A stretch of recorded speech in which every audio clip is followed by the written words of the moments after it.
My name is Heidi Seibold, and I'm a trainer and consultant for open and reproducible data science.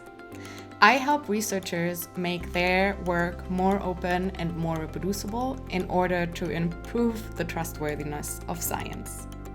After watching this video, you will understand what modular software means and why it is important, have an idea of how to implement modular software, and understand that modularity sometimes means rewriting code and deleting code.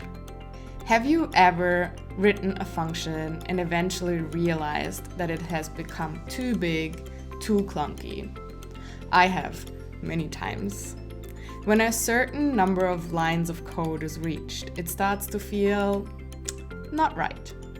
Have you ever created software where at some point you felt like it was too clunky and too much focused on a certain use case, not flexible enough?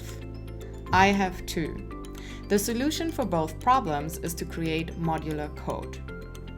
When we play with Legos, we can build anything. The Lego blocks are perfect modules for building stuff.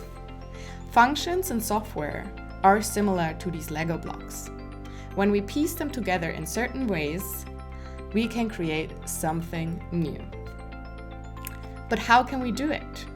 How do we get started in writing modular code?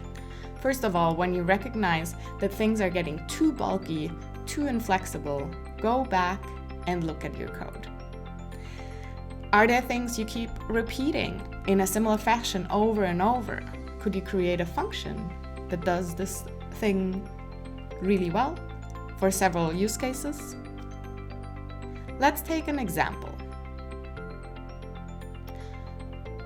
You go to a restaurant for dinner every Thursday with your friends. You are in charge of paying the bill, including the tip, and letting everyone know what their share of the bill is. So in week 1, the bill is $100 and you want to pay 15% of tips. So each of the 5 friends pay you $23. In the second week, you are with 6 people and the bill is $142. But the service was not as good, so you pay 10% of tip. Each of the 6 people need to pay you a bit more than $26. The code shown here is our code, by the way. But don't worry about that at the moment. What is important here are the concepts, not the programming language. If you have to calculate the same thing over and over,